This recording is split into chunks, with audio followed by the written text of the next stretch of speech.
নতুন প্রজন্মের কাছে কি মেসেজ থাকবে?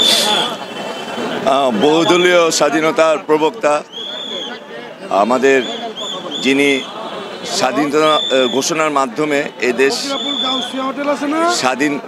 স্বাধীনের পথে যে প্রথম বার্তা উনি দিয়েছিলেন, আমাদের আস্থার প্রতীক জিয়াউর রহমান উনি, এবং দেশকে যে স্বাধীনের পথে আজকে যে আমরা এসেছি তার অবদানে এটা এই বাণী চির অম্লান হয়ে থাকবে।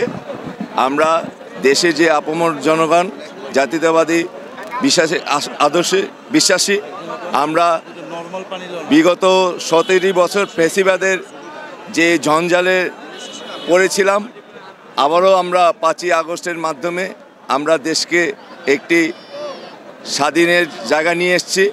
আমরা আগামীতে যাতে দেশের একটি সুষ্ঠু নির্বাচনের মাধ্যমে দেশ গণতান্ত্রিক চর্চায় বজায় আসুক, এই প্রত্যয় ব্যক্ত করছি।